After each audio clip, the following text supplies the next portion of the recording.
একটি গরিলা এবং একটি বাঘের মধ্যে লড়াই একটি মারাত্মক লড়াই হতে পারে।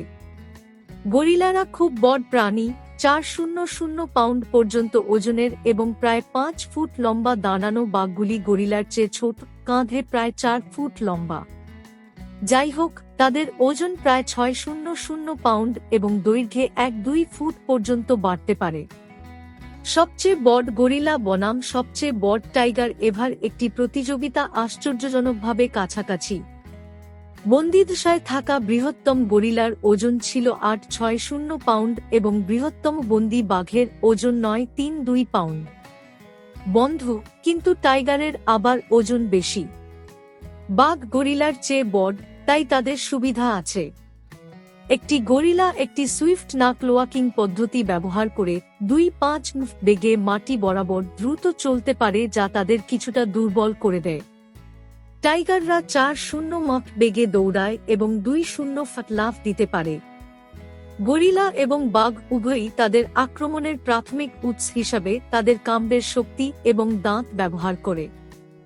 গরিলাদের একটি খুব শক্তিশালী কাম্ব আছে, 1.300 পর্যন্ত। তাদের 2 ইঞ্চি ফ্যাংও রয়েছে।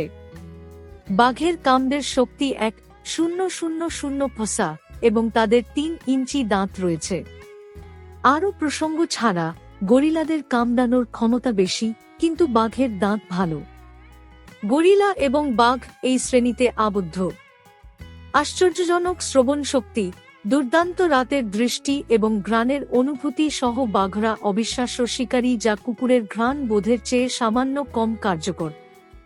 গরিলাদের শুধুমাত্র মানুষের মতো ইন্দ্রিয় আছে, যা বাঘের মতো শক্তিশালী নয়। বাঘের ইন্দ্রিয়ের সুবিধা আছে। বাঘ শত্রুদের এড়াতে তাদের আকার, গতি এবং প্রাকৃতিক ছদ্মবেশের উপর নির্ভর করে। গরিলারা শিকারীদের তাড়াতে তাদের হুমকি প্রদর্শন এবং গতি ব্যবহার করে।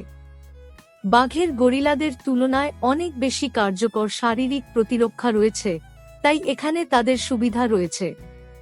যুদ্ধে, গরিলারা প্রায়ই তাদের শত্রুদের ভয় দেখায় এবং তাদের তাড়িয়ে দেয়। যখন একটি লড়াই অনিবার্য হয়, তখন তারা তাদের দুর্দান্ত শক্তি ব্যবহার করে অঙ্গগুলি ধরে এবং টানতে পারে, সম্ভবত সেগুলি ভেঙে দেয়। গরিলারাও অন্যান্য গুরুত্বপূর্ণ এলাকা যেমন যৌনাঙ্গ দখল করবে এবং তাদের শত্রুদের ক্ষতি করতে ব্যবহার করবে।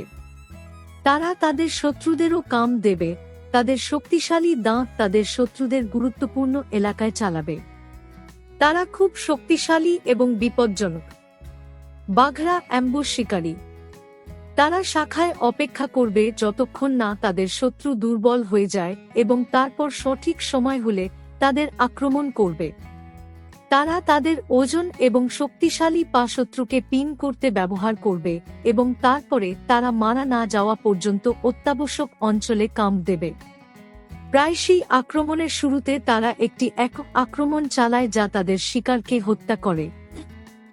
বাঘ গরিলার চেয়ে বড় এবং ভারী। গরিলাদের ওজন 400 পাউন্ডের বেশি এবং বাঘের ওজন 600 পাউন্ডের বেশি এবং বাঘগুলি লম্বা কিন্তু গরিলার চেয়ে ছোট। বাঘ দক্ষিণ পূর্ব এশিয়ায় বাস করে যখন গরিলারা আফ্রিকায় বাস করে। গরিলা এবং বাঘ উভয়ই চতুর্মুখী, তবে গরিলারা প্রায়শই তাদের পায়ে দাঁড়ায় এবং ভারসাম্য এবং সামনের গতির জন্য তাদের বাহু ব্যবহার করে। বাঘ অন্যান্য বিড়ালদের মতো একই চালচলন ব্যবহার করে। এই প্রাণীদের মধ্যে সবচেয়ে সুস্পষ্ট পার্থক্য কিছু। একটি বাঘ যুদ্ধে একটি গরিলাকে হত্যা করবে। যদি একটি বাঘ একটি গরিলাকে অতর্কিত আক্রমণ করতে সক্ষম হয়, বাঘটি তাৎক্ষণিকভাবে তাকে মেরে ফেলবে। যদিও গরিলা শক্তিশালী, এটি 600 পাউন্ড চার্জিং পেশি এবং দাঁত বন্ধ করতে পারে না। মারাত্মক আক্রমণ শুরু করার আগে হাঁপাতে থাকা বাঘটিকে শনাক্ত করার সংবেদনশীল ক্ষমতা গরিলাদের নেই।